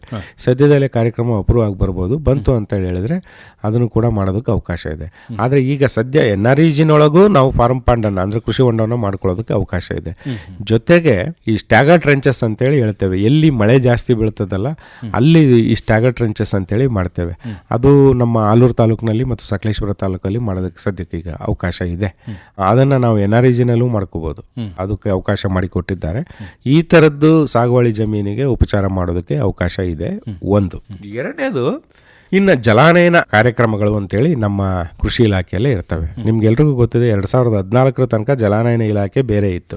2014 ನವೆಂಬರ್ 1ರಲ್ಲಿ ಜಲಾನಯನ ಇಲಾಖೆಯನ್ನ ಕೃಷಿ ಇಲಾಖೆ ಜೊತೆಗೆ ವಿಲೀನಗೊಳಿಸಿದ್ದಾರೆ. ಹಂಗಾಗಿ ಏನು ಜಲಾನಯನ ಕಾರ್ಯಕ್ರಮಗಳು ಆಗಬೇಕು ಅದು ನಮ್ಮ ಕೃಷಿ ಇಲಾಖೆ ಮುಖಾಂತರನೇ ಆಗ್ತಾ ಇದೆ. ಬಟ್ ಇಲ್ಲಿ ಏನು ಅಂದರೆ ಸ್ವಲ್ಪ ಕಾರ್ಯಕ್ರಮಗಳು ಲಿಮಿಟೆಡ್ ಇರುತ್ತೆ. ಈಗ ಉದಾಹರಣೆಗೆ ಒಂದು ಜಲಾನಯನ ತಕೊಂಡು ನಾವು ಬೇರೆ ಬೇರೆ ಭಾಗಗಳಾಗಿ ವಿಂಗಡಿಸ್ತೀವಿ. Sub watershed, micro watersheds ಅಂತೇಳಿ ಹಿಂಗೆ ಲೆಕ್ಕ ಹಾಕ್ತೀವಿ. ಈ ಸಬ್ ವಾಟರ್ ಶೆಡ್ ಅಂದರೆ ಅರೌಂಡ್ 5,000 ಹೆಕ್ಟೇರ್ ಪ್ರದೇಶ ನಮಗೆ ಜಲಾನಯನ ಪ್ರದೇಶ ಬರುವಂಥದ್ದನ್ನು ಒಂದು ಸಬ್ ವಾಟರ್ ಶೆಡ್ ಅಂತ ಹೇಳ್ತೀವಿ. ಒಂದು ಸಬ್ ವಾಟರ್ ಶೆಡ್ ಪ್ರದೇಶದಲ್ಲಿ ಪೂರಾ ಮೇಲಿನಿಂದ ಹಿಡಿದು ಕೆಳಗಿನ ತನಕ ಅಂದರೆ ಅದು ಹರಿದು ಬರ್ತಕ್ಕಂಥ ಒಟ್ಟಾರೆ ಪ್ರದೇಶವನ್ನು ನಾವು 3 ವರ್ಷಗಳಲ್ಲಿ ಉಪಚಾರ ಮಾಡ್ತಕ್ಕಂಥದ್ದನ್ನು ಮಾಡ್ತೇವೆ, ಫ್ರಮ್ ಟಾಪ್ ಟು ಬಾಟಮ್. ಅಲ್ಲಿ ಬೇರೆ ಬೇರೆ ಏನು ನಾನು ನಿಮಗೆ ಆವಾಗಲೇ ಮಾತಾಡ್ತಾ ಹೇಳಿದೆ, ಸಾಗುವಳಿಗೆ ಯೋಗ್ಯ ಇರತಕ್ಕಂಥ ಜಮೀನಲ್ಲಿ ಮಾಡ್ತಕ್ಕಂಥ ಉಪಚಾರಗಳು, ಯೋಗ್ಯವಲ್ಲದ ಭೂಮಿಯಲ್ಲಿ ಮಾಡ್ತಕ್ಕಂಥ ಉಪಚಾರಗಳು, ಜೊತೆಗೆ ಜಲವಾಹಿನಿಗೆ ಮಾಡ್ತಕ್ಕಂಥ ಉಪಚಾರಗಳು, ಇವೆಲ್ಲ ಉಪಚಾರಗಳನ್ನು ನಾವು ಆ ಯೋಜನೆಯ ಮುಖಾಂತರ ಮಾಡ್ತೇವೆ. ಇಲ್ಲಿ ಇಂಡಿವಿಜುವಲ್ ರೈತರಿಗೆ ಅವಕಾಶ ಇಲ್ಲ, ಯಾಕಂದರೆ ಪ್ಲೇಸ್ ಈಗ ಆಲ್ರೆಡಿ ಸೆಲೆಕ್ಟೆಡ್. ಆ 5,000 ಅಥವಾ 6,000 ಹೆಕ್ಟೇರ್ ಪ್ರದೇಶದೊಳಗೆ ಎಷ್ಟೆಲ್ಲ ರೈತರು ಬರ್ತಾರೆ ಆ ರೈತರುಗಳಿಗೆ ಈ ಯೋಜನೆ ಲಭ್ಯ ಇರ್ತದೆ. ಅದು ಹೆಂಗೆ ಅಂತ ಹೇಳಿದ್ರೆ ಭೂಮಿ ಒಡೆತನ ಇರೋರಿಗೂ ಅವಕಾಶ ಇರ್ತದೆ. ಒಂದು ವೇಳೆ ನಮಗೆ ಅಲ್ಲಿ ಭೂಮಿ ಇಲ್ಲ, ಅಲ್ಲಿ ನಾವು ಆ ಭಾಗದ ಜನರಿಗೆ SHಗಳನ್ನು ಮಾಡ್ತೇವೆ, SHಗಳಿಗೆ ಎನ್ಕರೇಜ್ಮೆಂಟ್ ಮಾಡ್ತಾ ಇದ್ದೇವೆ. ಜೊತೆಗೆ ಬೇರೆ ಬೇರೆ ಕೃಷಿಗೆ ಪೂರಕವಾದಂಥ ಇನ್ಸ್ಟ್ರೂಮೆಂಟ್ಗಳನ್ನು ಕೊಡ್ತಾ ಇದ್ದೇವೆ. ಅಂದರೆ ಉದಾಹರಣೆಗೆ ಚಾಪ್ ಕಟರ್ ಆಗಿರ್ಬೋದು, ಯಾರೋ ಬರೀ ಹಸುಗಳನ್ನ ಸಾಕೊಂಡಿದ್ದಾರೆ ಅವರು ಆ ಹುಲ್ಲುಗಳನ್ನು ಕತ್ತರಿಸೋಕೆ ಮೇವು ಕತ್ತರಿಸುವ ಯಂತ್ರವನ್ನು 90% ರಿಯಾಯಿತಿಯಲ್ಲಿ ಕೊಡ್ತೇವೆ ನಾವು. ಇದನ್ನ ಚಾಪ್ ಕಟ್ಟರ್ ಕೊಡ್ತಕ್ಕಂಥದ್ದು. ಜೊತೆಗೆ ಅಲ್ಲಿ ಏನಾದರೂ ಬೇರೆ ಇತರೆ ಕೃಷಿ ಉಪಕರಣಗಳು ಬೇಕಾಯಿತು ಅಂತ ಹೇಳಿದ್ರೆ ಅದನ್ನು ಕೊಡ್ತಕ್ಕಂಥದ್ದು, ಇದು ಒಂದು ಭಾಗ. ಇನ್ನೊಂದು ಅಲ್ಲಿ ಇರ್ತಕ್ಕಂಥ ರೈತರಿಗೆ ಜೀವನೋಪಾಯಕ್ಕೆ ಬೇರೆ ಬೇರೆ ಇದು ಬೇಕಾಗ್ಬೋದು. ಉದಾಹರಣೆಗೆ ಯಾರೋ ಕಮ್ಮಾರ್ ಇರ್ಬೋದು ಅಥವಾ ಚಮ್ಮಾರ್ ಇರ್ಬೋದು, ಬಡಿಗೇರ್ ಇರ್ಬೋದು, ಅವರಿಗೆ ಬೇಕಾದಂಥ ಆ ಕಸುಬುಗಳು ಏನಿದ್ದಾವೆ ಆ ಕಸುಬುಗಳಿಗೆ ಪೂರಕವಾಗಿ ಬೇಕಾಗ್ತಕ್ಕಂಥ ಎಲ್ಲ ಉಪಕರಣಗಳನ್ನು ಕೂಡ ನಾವು ಕೊಡ್ತೇವೆ. ಒಂದು ಜಲಾನಯನವನ್ನು ಅಭಿವೃದ್ಧಿಪಡಿಸೋದು ಅಂತ ಹೇಳಿದರೆ ಆ ಜಲಾನಯನ ಪ್ರದೇಶದಲ್ಲಿ ಬರ್ತಕ್ಕಂಥ ಎಲ್ಲ ರೈತರ ಜೀವನ ಮಟ್ಟವನ್ನು ಸುಧಾರಿಸೋದು ಅಂತೇಳಿ. ಹಾಗಾಗಿ ನಾವು ಯಾವ ಒಂದು ಇದನ್ನು ಆಯ್ಕೆ ಮಾಡ್ಕೋತೇವೆ ಸಬ್ ವಾಟರ್ ಶೆಡ್ಡನ್ನು, ಆ ವ್ಯಾಪ್ತಿ ಪ್ರದೇಶದಲ್ಲಿ ಬರ್ತಕ್ಕಂಥ ರೈತರಿಗೆ ಈ ಎಲ್ಲ ಕಾರ್ಯಕ್ರಮಗಳನ್ನು ಕೊಡ್ತಾ ಹೋಗ್ತೇವೆ. ಜೊತೆಗೆ ಅಲ್ಲಿ ಬರ್ತಕ್ಕಂಥ ಸಾಗುವಳಿ ಭೂಮಿಯಲ್ಲಿ ಬಂಡಿಂಗ್ ಮಾಡ್ತಕ್ಕಂಥ ಕೆಲಸವನ್ನು ನಾವೇ ಮಾಡ್ತೇವೆ. ಇದ್ರ ಜೊತೆಗೆ ಭೂಮಿ ಇಲ್ದಲೇ ಇರೋರಿಗೆ ಈಗ ನಾನು ನಿಮಗೆ ತಿಳಿಸಿದ್ದೇನೆ ಏನೆಲ್ಲ ಕಾರ್ಯಕ್ರಮಗಳನ್ನು ಮಾಡಿಕೊಡ್ತೇವೆ ಅಂತೇಳಿ ಅಂತ. ಇದನ್ನು ಮಾಡ್ಕೊಳ್ಳೋದಕ್ಕೆ ಅವಕಾಶ ಇದೆ. ಹೀಗೆ ಇಷ್ಟೆಲ್ಲ ಕಾರ್ಯಕ್ರಮಗಳನ್ನು ಮಾಡಲಿಕ್ಕೆ ಅವಕಾಶ ಇದೆ. ಅದರ ಸದ್ಬಳಕೆಯನ್ನು ನಮ್ಮ ಕೃಷಿಕರು ಕೃಷಿ ಇಲಾಖೆಯನ್ನು ಸಂಪರ್ಕ ಮಾಡಿ ಪಡೆದುಕೊಳ್ಬಹುದು. ಈಗ ಈ ಜಲಾನಯನ ಮಾದರಿ ಅಲ್ದಲೆ ಬೇರೆ ಎಲ್ಲಾದರೂ ಇಂಡಿವಿಜುವಲ್ ಆಗಿ ಮಾಡೋದಕ್ಕೆ ಅವಕಾಶ ಇದೆಯಾ ಅಂತ ಹೇಳಿದ್ರೆ ನಮ್ಮಲ್ಲಿ ಒಂದು RKBY ಅಂತೇಳಿ ಒಂದು ಯೋಜನೆ ಇದೆ, ರಾಷ್ಟ್ರೀಯ ಕೃಷಿ ವಿಕಾಸ ಯೋಜನೆ ಅಂತೇಳಿ. ಆ ಯೋಜನೆಯಡಿಯಲ್ಲಿ ನೀರು ಸಂಗ್ರಹಣಾ ವಿನ್ಯಾಸಗಳನ್ನು ಮಾಡೋದಕ್ಕೆ ಅವಕಾಶ ಇದೆ. ಇದನ್ನ ಜಲಾನಯನ ಮಾದರಿಯಾಗಿ ಇಟ್ಕೊಂಡು ಇಡೀ ಪ್ರದೇಶವನ್ನು ಉಪಚಾರ ಮಾಡುವಂಥದ್ದಲ್ಲ, ಎಲ್ಲೋ ಹಳ್ಳ ಹರಿತಾ ಇದೆ ಅಥವಾ ಯಾರಿಗೋ ಬೇಕಾಗಿದೆ, ಇಷ್ಟು ಒಂದು ಚೆಕ್ ಡ್ಯಾಮ್ ಮಾಡೋದ್ರಿಂದ ಒಂದು 50 ಜನಕ್ಕೆ ರೈತರಿಗೆ ಅನುಕೂಲ ಆಗುತ್ತೆ ಅಂದರೆ ಆ ಭಾಗದ ರೈತರು ಏನಾರು ನಮಗೆ ರಿಕ್ವೆಸ್ಟ್ ಕೊಟ್ಟರು ಅಂತೇಳಿ ಹೇಳಿದರೆ ಅಲ್ಲಿ ಹೋಗಿ ಒಂದು ಚೆಕ್ ಡ್ಯಾಮನ್ನು ಮಾಡಿ ಬರ್ತಕ್ಕಂಥದ್ದು. ಜೊತೆಗೆ ಕಿಂಡಿ ಅಣೆಯನ್ನು ಮಾಡೋದಕ್ಕೂ ಕೂಡ ಅವಕಾಶ ಇದೆ. ಅಂದರೆ ವೆಂಟೆಡ್ ಡ್ಯಾಮ್ ಅಂತೇಳಿ ಏನು ಹೇಳಿದೆ ಅದನ್ನು ಮಾಡೋದಕ್ಕೆ ಅವಕಾಶ ಇದೆ. ಈ ಥರದ ಉಪಚಾರಗಳನ್ನು ಸಹಿತ ನಾವು ಜಲಾನಯನ ಮಾದರಿ ಬಿಟ್ಟು ಮಾಡ್ತೇವೆ. ಇದರ ಉದ್ದೇಶ ಏನು ಅಂತೇಳಿ ಹೇಳಿದ್ರೆ ಆ ವ್ಯಾಪ್ತಿಯಲ್ಲಿ ಬರ್ತಕ್ಕಂಥ ರೈತರಿಗೆ ಮಾತ್ರ ಅಲ್ಲಿ ಅನುಕೂಲ ಆಗ್ತದೆ ಜಲಾನಯನ ಮಾದರಿಯಲ್ಲಿ ಮಾಡಿದಾಗ. ಅದನ್ನು ಹೊರತುಪಡಿಸಿ ಯಾರೋ ಇಂಡಿವಿಜುವಲ್ ರೈತರು ಒಂದು 20 ಜನ ರೈತರಿಗೆ ಇಲ್ಲೇ ಯಾವುದೋ ಬೇರೆ ಭಾಗದಲ್ಲಿ ಅನುಕೂಲ ಆಗಬೇಕು, ಆ ದೃಷ್ಟಿಯನ್ನು ಇಟ್ಕೊಂಡು ನಾವು ಜಲಾನಯನ ಇದನ್ನ ಮಾಡ್ತೇವೆ. ಜೊತೆಗೆ RAD ಅಂತೇಳಿ ಒಂದು ಕಾರ್ಯಕ್ರಮ ಇದೆ, ರೈನ್ಫೆಡ್ ಏರಿಯಾ ಡೆವಲಪ್ಮೆಂಟ್ ಅಂತೇಳಿ, RAD ಅಂತೇಳಿ ಹೇಳ್ತೇವೆ ನಾವು. ಈ RAD ಕಾರ್ಯಕ್ರಮದಲ್ಲೂ ಸಹಿತ ರೈತರಿಗೆ ಪ್ರಮುಖವಾಗಿ ಈ ಕೃಷಿಗೆ ಪೂರಕವಾದಂಥ ಇತರೆ ಚಟುವಟಿಕೆಗಳಿಗೆ ಸಬ್ಸಿಡಿಯನ್ನು ಕೊಡ್ತಕ್ಕಂಥದ್ದನ್ನು ಮಾಡ್ತೇವೆ. ಉದಾಹರಣೆಗೆ ಈ ಪಶುಗಳನ್ನು ಖರೀದಿ ಮಾಡೋದಕ್ಕಾಗಿರ್ಬೋದು, ಅಥವಾ ಜೇನು ಸಾಕಾಣಿಕೆಗೆ ಆಗಿರ್ಬೋದು, ಅಥವಾ ತೋಟಗಾರಿಕೆ ಬೆಳೆಗಳನ್ನು ಬೆಳೆಯೋದಕ್ಕೆ ಆಗಿರ್ಬೋದು, ಇದಕ್ಕೆ ಎನ್ಕರೇಜ್ಮೆಂಟ್ ಮಾಡಬೇಕು ಅನ್ನೋ ದೃಷ್ಟಿಯಿಂದ RAD ಅಂತಕ್ಕಂಥ ಒಂದು ಕಾರ್ಯಕ್ರಮ ಇದೆ, ರೈನ್ಫೆಡ್ ಏರಿಯಾ ಡೆವಲಪ್ಮೆಂಟ್ ಅಂತೇಳಿ. ಅಲ್ಲೂ ಕೂಡ ರೈತರಿಗೆ ಬೇರೆ ಬೇರೆ ಕೃಷಿಗೆ ಪೂರಕವಾದ ಇತರೆ ಚಟುವಟಿಕೆಗಳನ್ನು ತೆಗೆದುಕೊಳ್ಳೋದಕ್ಕೆ ಅವಕಾಶ ಇದೆ. ಹೀಗೆ ಇಷ್ಟೆಲ್ಲ ಕಾರ್ಯಕ್ರಮಗಳನ್ನು ಇಲಾಖೆಯಿಂದನೂ ಕೂಡ ಒದಗಿಸಿಕೊಡಲಾಗುತ್ತೆ. ಅದಕ್ಕೆ ಸಂಬಂಧಪಟ್ಟ ಹಾಗೆ ಸದ್ಬಳಕೆಯನ್ನು ಅವರು ಮಾಡಿಕೊಳ್ಬಹುದು. ಮಣ್ಣು ಮತ್ತು ನೀರಿನ ಸಂರಕ್ಷಣೆ ಹಾಗೂ ಜಲಾನಯನ ಕಾರ್ಯಕ್ರಮಗಳಿಗೆ ಸಂಬಂಧಪಟ್ಟ ಹಾಗೆ ಅಂತಿಮವಾಗಿ ನಮ್ಮ ಕೇಳುಗರಿಗೆ ಏನು ಹೇಳಲಿಕ್ಕೆ ಇಷ್ಟಪಡ್ತೀರಾ ಸರ್? ಒಂದು ಪ್ರಮುಖವಾಗಿ ಮತ್ತೊಮ್ಮೆ ರಿಪೀಟ್ ಮಾಡ್ತೇನೆ ನಾನು, ಮೆಕ್ಕೆಜೋಳದಲ್ಲಿ ಅಂತರ ಬೆಳೆಯನ್ನು ಬೆಳೆದು ಅಂತರ ಬೆಳೆಗಳ ನಡುವೆ ಒಂದು ದೋಣಿ ಸಾಲನ್ನು ತೆಗೆದು ಇದನ್ನು ಯಾಕೆ ಒತ್ತಿ ಹೇಳ್ತಾ ಇದ್ದೇನೆ ಅಂತ ಹೇಳಿದ್ರೆ, ಒಂದು ಮಣ್ಣು ಮತ್ತು ನೀರಿನ ಸಂರಕ್ಷಣೆ ಆಗುತ್ತೆ ಅನ್ನೋದರ ಜೊತೆಗೆ ನಮಗೆ ಬಂದಿರತಕ್ಕಂಥ ಬಿಳಿಸುಳಿ ರೋಗವನ್ನು ತಡೆಗಟ್ಟೋದಕ್ಕೆ ಈ ತಾಂತ್ರಿಕತೆ ಏನಿದೆ ಬಹಳ ಅನುಕೂಲವಾದಂಥ ತಾಂತ್ರಿಕತೆ. ಇದನ್ನು ಸ್ವಲ್ಪ ನಮ್ಮೆಲ್ಲ ರೈತರು ಅಳವಡಿಸ್ಕೊಳ್ರಿ ಅಂತೇಳಿ ನಾನು ಅವರಲ್ಲಿ ಬಹಳ ವಿನಯಪೂರ್ವಕವಾಗಿ ಕೇಳ್ಕೊತಾ ಇದ್ದೇನೆ. ಇದು ಒಂದು. ಎರಡನೇದು, ಮಾಗಿ ಉಳುಮೆಯನ್ನು ಮತ್ತೆ ಬಳಕೆಗೆ ತರೋಣ. ಮಾಗಿ ಉಳುಮೆ ನಮ್ಮ ಅಪ್ಪ ತಾತಂದರು ಮಾಡಿ ಬಿಟ್ಟಂಥ ಟೆಕ್ನಾಲಜಿ ಅದು. ಅದೇನು ಹೊಸ ಟೆಕ್ನಾಲಜಿನೇ ಅಲ್ಲ. ಬಟ್ ಏನಂದ್ರೆ ಅದರ ಅನುಕೂಲಗಳು ಬಹಳಷ್ಟಿದ್ದಾವೆ. ಅದು ಏನು ಅಂತ ಇತ್ತೀಚೆಗೆ ಬಾರಿ ಚೆನ್ನಾಗಿ ಕಂಡ್ಕೊಂಡಿದೀವಿ ನಾವು. ಇದನ್ನ ಮಾಡಲಿಲ್ಲ ಅಂತ ಹೇಳಿದ್ರೆ ಏನೆಲ್ಲ ರೋಗಗಳು ಬೆಳೆಗಳಿಗೆ ಆವರಿಸುತ್ತೆ, ಎಷ್ಟೆಲ್ಲ ತೊಂದರೆಗಳನ್ನು ನಾವು ಅನುಭವಿಸ್ತಾ ಇದ್ದೇವೆ, ಇದನ್ನ ನಾವು ಅನುಭವಿಸಿದ್ದೇವೆ. ಇದನ್ನ ನಾವು ಹೋಗ್ಲಾಡಿಸ್ಬೇಕು ಅಂತ ಹೇಳಿದ್ರೆ ದಯವಿಟ್ಟು ನಾವು ಎಲ್ಲರೂ ಮಾಗಿ ಉಳುಮೆಗೆ ಒಂದಿಷ್ಟು ಕೈ ಹಾಕೋಣ ಅಂತೇಳಿ ಎಲ್ಲ ರೈತರಲ್ಲೂ ಮನವಿಯನ್ನು ಮಾಡ್ತಾ ಇದ್ದೇನೆ. ಇದನ್ನು ಹೊರತುಪಡಿಸಿ ನಮಗೆ ಚೆಕ್ ಡ್ಯಾಮ್ ಏನಾದರೂ ಬೇಕಾಗ್ತದೆ, ಕಿಂಡಿ ಅಣೆ ಬೇಕಾಗ್ತದೆ, ನಾಲಾ ಬದುಗಳನ್ನು ಕೂಡ ನಾವು ಮಾಡ್ತೇವೆ. ಅಂದರೆ ಈಗ ನೀರು ಕೊನೆ ನಿಲ್ಲುವಂಥ ಜಾಗದೊಳಗೆ ಒಂದು ಸಣ್ಣ ಕೆರೆ ರೂಪದ ಒಂದು ರೂಪವನ್ನು ಕೊಡ್ತೇವೆ ನಾವು. ಅಲ್ಲಿಗೆ ಒಂದು ಬಂಡ್ ಹಾಕಿ ಒಟ್ಟಾರೆ ಬರ್ತಕ್ಕಂಥ ಹರಿದು ಬಂದಂಥ ನೀರು ಅಲ್ಲಿ ಸಂಗ್ರಹಣೆ ಆಗಬೇಕು. ಆ ಬಂಡ್ಗಳ ಮೇಲೆ ಮತ್ತೆ ನಾವು ಕೆಲವು ತೋಟಗಾರಿಕೆ ಬೆಳೆಗಳನ್ನ ಬೆಳೆದು ಅರಣ್ಯ ಸಸಿಗಳನ್ನ ನೆಟ್ಟು ಇಡೀ ಒಟ್ಟಾರೆ ವಾತಾವರಣ ಚೆನ್ನಾಗಾಗಬೇಕು, ಅಲ್ಲಿ ಪ್ರಾಣಿ ಪಕ್ಷಿಗಳ ಸಂಕುಲ ಜಾಸ್ತಿ ಆಗಬೇಕು ಅನ್ನೋದು ಉದ್ದೇಶ. ಜೊತೆಗೆ ಹೆಚ್ಚಿಗೆ ಆದಂಥ ನೀರನ್ನು ಹರಿದು ಹೋಗೋದಕ್ಕೆ ಬೇರೆ ಕೋಡಿ ವ್ಯವಸ್ಥೆಯನ್ನು ಕೂಡ ನಾವು ಮಾಡ್ತೇವೆ. ಆ ಥರದ ನಾಲಾ ಬದುಗಳ ಅವಶ್ಯಕತೆ ಏನಾದರೂ ಇತ್ತು ಅಂತ ಹೇಳಿದ್ರೆ ನೇರವಾಗಿ ಕೃಷಿ ಇಲಾಖೆಯನ್ನು ಸಂಪರ್ಕಿಸಿ. ಜೊತೆಗೆ ಊರಿಗೆ ಹತ್ರ ಆಗ್ತಕ್ಕಂಥದ್ದು ಗೋಕಟ್ಟೆ ಅಂತೇಳಿ ಒಂದು ಮಾಡ್ತೇವೆ. ಅದು ಭಾಳಷ್ಟು ಪಶುಗಳಿಗೆ ನೀರು ಕುಡಿಯೋದಕ್ಕೆ ಅನುಕೂಲ ಆಗ್ತದೆ. ಯಾಕಂದರೆ 3 ಭಾಗವನ್ನು ನಾವು ಈ ಬದುಗಳಿಂದ ಆವರಿಸಿದ್ರೆ ಒಂದು ಭಾಗ ಅಲ್ಲಿ ರ್ಯಾಂಪ್ ಹಾಕಿರ್ತೀವಿ, ರ್ಯಾಂಪ್ ಟೈಪ್ ಅಲ್ಲಿ ವಿತ್ ಸ್ಟೋನ್ಸ್ ಅಥವಾ ರಬಲ್ ಚೆಕ್ಸ್ ಅದನ್ನು ಹಾಕಿ ನಾವು ಪಶುಗಳು ನೀರು ಕುಡಿಯೋದಕ್ಕೆ ಅವಕಾಶ ಆಗ್ತದೆ ಅಲ್ಲಿ. ಇನ್ನು ನಾನು ಇದನ್ನು ಶಿವಮೊಗ್ಗ ಜಿಲ್ಲೆಯಲ್ಲಿ ಕೆಲಸ ಮಾಡುವಾಗ ಭಾಳಷ್ಟು ಹಳ್ಳಿಗಳಲ್ಲಿ ಈ ಸ್ಟ್ರಕ್ಚರನ್ನು ಮಾಡಿದ್ದೇವೆ.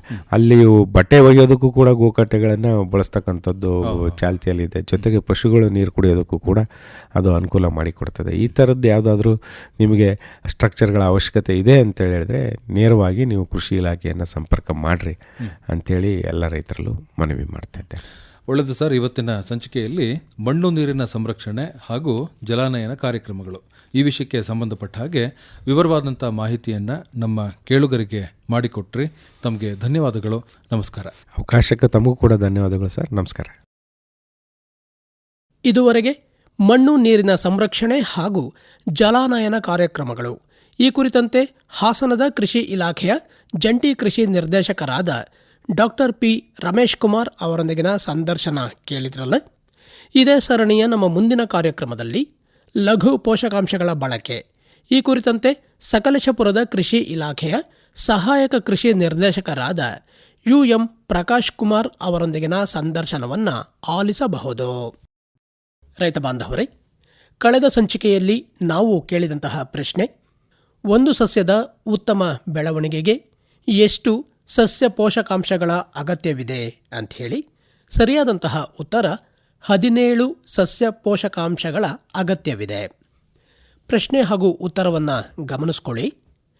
ಒಂದು ಸಸ್ಯದ ಉತ್ತಮ ಬೆಳವಣಿಗೆಗೆ ಎಷ್ಟು ಸಸ್ಯ ಪೋಷಕಾಂಶಗಳ ಅಗತ್ಯವಿದೆ ಅಂತ ಹೇಳಿ ನಾವು ಕೇಳಿದಂತಹ ಪ್ರಶ್ನೆಗೆ ಸರಿಯಾದಂತಹ ಉತ್ತರ 17 ಸಸ್ಯ ಪೋಷಕಾಂಶಗಳ ಅಗತ್ಯವಿದೆ. ಸಾಕಷ್ಟು ಜನ ರೈತ ಬಾಂಧವರು ಪತ್ರಗಳನ್ನು ಬರೆದಿದ್ದೀರಿ. ಅದರಲ್ಲಿ ಕೆಲವಷ್ಟೇ ನಮ್ಮ ಕೇಳುಗರು ಸರಿಯಾದಂತಹ ಉತ್ತರವನ್ನು ಬರೆದಿದ್ದೀರಿ. ಅದು ನಿಗದಿತ ದಿನದ ಒಳಗಾಗಿ ನಮ್ಮ ನಿಲಯವನ್ನು ಕೈ ಸೇರುವ ಹಾಗೆ ಕಳುಹಿಸಿದ್ದೀರಿ.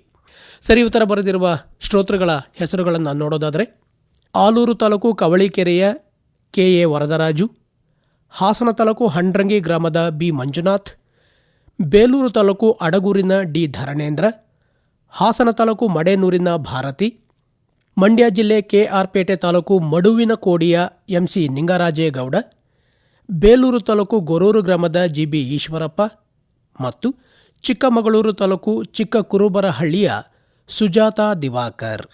ಸರಿಯಾದಂತಹ ಉತ್ತರವನ್ನು ನಮ್ಮ ನಿಲಯಕ್ಕೆ ನಿಗದಿತ ದಿನದ ಒಳಗಾಗಿ ಕಳುಹಿಸಿಕೊಟ್ಟ ಈ ನಮ್ಮೆಲ್ಲ ಶ್ರೋತೃಗಳಿಗೆ ಧನ್ಯವಾದಗಳು. ಹಾಗೇನೆ ಸರಿ ಉತ್ತರವನ್ನು ಬರೆಯಲು ಪ್ರಯತ್ನಿಸಿದಂತಹ ನಮ್ಮ ಕೇಳುಗರಿಗೂ ಕೂಡ ನಾವು ಧನ್ಯವಾದಗಳನ್ನು ಹೇಳ್ತಾ, ಕಳೆದ ಸಂಚಿಕೆಯ ವಿಜೇತರನ್ನು ನಾವು ಲಾಟರಿ ಮೂಲಕ ಆರಿಸಿದಾಗ ಆಯ್ಕೆ ಆದವರು ಮಂಡ್ಯ ಜಿಲ್ಲೆ KR ಪೇಟೆ ತಾಲೂಕು ಮಡುವಿನ ಕೋಡಿಯ MC ನಿಂಗರಾಜೇಗೌಡ ಹಾಗೂ ಹಾಸನ ತಾಲೂಕು ಹಂಡ್ರಂಗಿಯ B ಮಂಜುನಾಥ್. MC ನಿಂಗರಾಜೇಗೌಡ ಮತ್ತು B ಮಂಜುನಾಥ್ ಅವರಿಗೆ ಅಭಿನಂದನೆಗಳು. ರೈತ ಬಾಂಧವರೇ, ಇನ್ನು ಇಂದಿನ ಸಂಚಿಕೆಗೆ ಪೂರಕವಾದಂತಹ ಪ್ರಶ್ನೆ: 1 kg ಭತ್ತ ತಯಾರಾಗಲು ಎಷ್ಟು ಲೀಟರ್ ನೀರು ಬೇಕಾಗುತ್ತೆ? ಈ ವಿಚಾರವಾಗಿ ಇಂದಿನ ಈ ಕಾರ್ಯಕ್ರಮದಲ್ಲಿ ಹಾಸನದ ಕೃಷಿ ಇಲಾಖೆಯ ಜಂಟಿ ಕೃಷಿ ನಿರ್ದೇಶಕರಾದ ಡಾಕ್ಟರ್ P ರಮೇಶ್ ಕುಮಾರ್ ಅವರು ಮಾಹಿತಿಯನ್ನು ಮಾಡಿಕೊಡುವ ಸಂದರ್ಭದಲ್ಲಿ ವಿಚಾರಗಳನ್ನು ತಿಳಿಸಿದ್ದಾರೆ. ಪ್ರಶ್ನೆಯನ್ನು ಗಮನಿಸ್ಕೊಳ್ಳಿ. 1 kg ಭತ್ತ ತಯಾರಾಗಲು ಎಷ್ಟು ಲೀಟರ್ ನೀರು ಬೇಕು? ನಿಮ್ಮ ಸರಿಯಾದಂತಹ ಉತ್ತರಗಳನ್ನು ಬರುವ ಸೋಮವಾರದ ಒಳಗಾಗಿ ನಮ್ಮ ನಿಲಯವನ್ನು ತಲುಪುವ ಹಾಗೆ ಕಳುಹಿಸಿಕೊಡಿ. ನಮ್ಮ ವಿಳಾಸ: ನಿಲಯದ ನಿರ್ದೇಶಕರು, ಕೃಷಿ ಕಂಕಣ ಪ್ರಾಯೋಜಿತ ಬಾನುಲಿ ಸರಣಿ ಕಾರ್ಯಕ್ರಮ, ಕೃಷಿರಂಗ ಕಿಸಾನ್ ವಾಣಿ ವಿಭಾಗ, ಆಕಾಶವಾಣಿ, ಸಾಲಗಾಮೆ ರಸ್ತೆ, ಹಾಸನ 573202. ರೈತ ಬಾಂಧವರೇ, ಮತ್ತೆ ಮುಂದಿನ ಕಾರ್ಯಕ್ರಮದಲ್ಲಿ ಭೇಟಿಯಾಗೋಣ. ಇದುವರೆಗೂ ಸಮಗ್ರ ಕೃಷಿ ಪದ್ಧತಿಗಳ ಅಳವಡಿಕೆ ಕುರಿತ ವಿನೂತನ ಪ್ರಾಯೋಜಿತ ಸರಣಿ ಕಾರ್ಯಕ್ರಮ ಕೃಷಿ ಕಂಕಣ ಕೇಳಿದಿರಿ. ಪ್ರಸ್ತುತಪಡಿಸಿದವರು ಅರಕಲಗೂಡು ವಿ ಮಧುಸೂದನ್. ನೆರವು ಗೋರಾ ರವಿಶಂಕರ್. ಈ ಕಾರ್ಯಕ್ರಮವನ್ನು ಪ್ರಾಯೋಜಿಸಿದ್ದವರು ಕೃಷಿ ಇಲಾಖೆ ಹಾಸನ.